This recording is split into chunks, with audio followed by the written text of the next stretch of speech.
last night we had a couple of teams that weren't playing that had great nights because they're officially in the playoffs. You had the Toronto Maple Leafs clinching last night with the Panthers' loss to the Sens, and then the New York Rangers also clinching their playoff spot with the Sabres losing to Montreal, as well as Panthers losing to Ottawa. Let's start with the top team.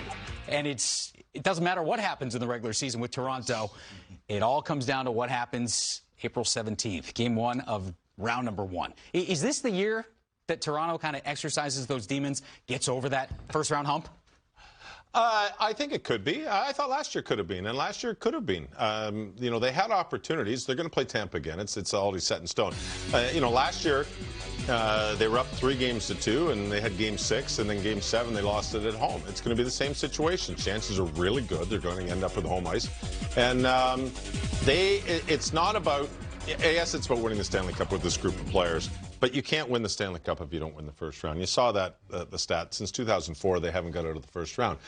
That being said, last year, they've been improved every year.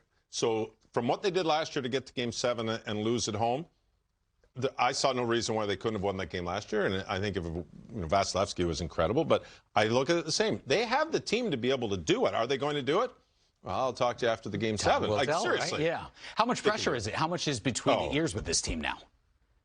Well, you know what? You'd have to pretty much ask the guys on the team. I mean, last year there was a lot of pressure. The year before there's been a lot of pressure. If you're in the city of Toronto, there's a lot of pressure to win all the time, especially with the payroll the top 4 guys have got. There's all sorts of pressure. And the guys, you can say, we block it out. I'm sorry, it's impossible. We play the game. You don't block out stuff like that. But there is a lot of pressure. I mean, if they get...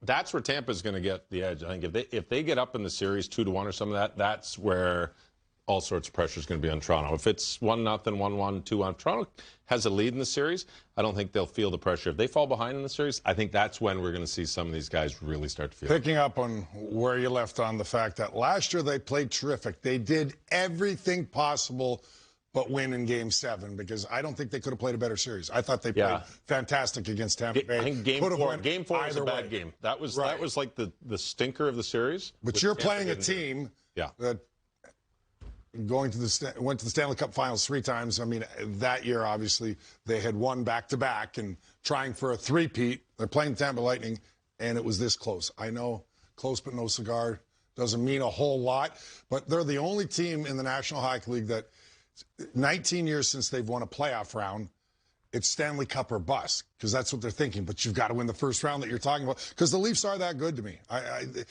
All their top guns are having terrific years. They're poised and ready, it seems, to make a playoff push here. Their goaltending seems a little more solidified. You got 2 guys now that you can rely on, I believe, and they've added a lot of depth and some pieces that everybody says more playoff-type players with O'Reilly and Achari and even Lafferty, heavy guys that can win one-on-one puck battles, depth on defense. So whether all of them are even in the lineup, but they've got the depth if some guys go down. So they address some needs, I believe. Now let's see, and let's not forget Tampa Bay Lightning are the Tampa Bay Lightning. That's a team that is able to turn on the switch when they have to. They're not going great right now. For me, I wouldn't be too worried about that. Certainly, if I'm a hockey fan of the Tampa Bay Lightning, because they'll address it, and I'm sure they are. And John Cooper has their attention right now in practice, and certainly going into the game tonight against Carolina. But if there's a team that can turn the switch on when the playoffs are upon us, it's the Tampa Bay Lightning. They just do it because they've been there. They had the experience. They had guys that won cups, and when you already have that mojo, that feeling inside, and been through all those 4-round battles, you sometimes cruise to the end of the regular season. It's like you look in net, you see Andrei Vasilevsky. You used to look in net and see Martin Brodeur. Yeah. Andrei Vasilevsky, did he have a bad game last year? Like he was dominant in games that they were to win when they had the lead in the series and they were going to clinch. Well, he beat the Leafs in my opinion. He did, yeah, and that's the key. He looks a little bit human during regular season at times. Does that give the Toronto Maple Leafs fans and the Leafs in general a little hope that maybe he's a little vulnerable, although we doubt it, right? Yeah. Playoff Again, we'll have to wait until the playoffs happen. How about the Rangers? This is a team that made a deep run last year, maybe ahead of schedule. Are they now a deeper team this year heading into the playoffs? Well, no question they're more skilled. Great acquisitions. When you're bringing in, Hart Trophy winners, Stanley Cup winners, there's no question. Both Tarasenko and Kane are tremendously talented on the offense. They automatically, you start stretching the lines, that you automatically have 3 lines that can score goals and 3 lines that can compete against anybody. And when you get to the playoffs, that's usually what you say. It's like that third line. You match up the third line. The team who has a better third line is usually the team that wins the playoff round. Well, the Rangers can match up with anybody as far as 1, 2, 3 lines. And that, to me, is huge up front. They're solid as could be on the back end, and they've got Shesterkin and net.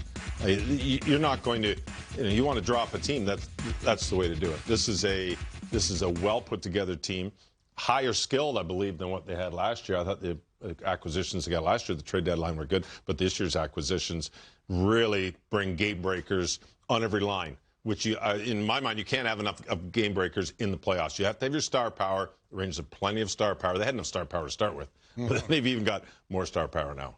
Yeah, when you add a Tarasenko and Kane, and obviously veteran, experienced guys that have won Stanley Cups, it's going to help your team. Now, they're highly skilled. Are they a little bit older? Of course they are. They're not maybe the players they were 3, 4, 5 years ago, but still, I think they're going to be highly motivated. Obviously, with the Ranger team that's had really good runs the last couple of years, a deeper team, and I think their 1-2 punch of Zibanejad and Panarin is as good as any in the league. When they're firing on all cylinders, they're just so dangerous. They back up defense, the shot, the no-look passes from Panarin. I can go on, and with Fox on the back end. It can be deadly and intimidating for the opponent at times. If you kind of don't have a good structure, they'll pick you apart. Now, I guess I would say, defensively in their zone, are they vulnerable once in a while? Sure they are. But I think they plan on having the puck a lot during the playoffs. And they're poised and ready, I think, as any team in the Eastern Conference outside the Bruins, because the season they've had, I know they're heavily favored to come out of the East. But the Rangers are one of those teams that certainly could come out.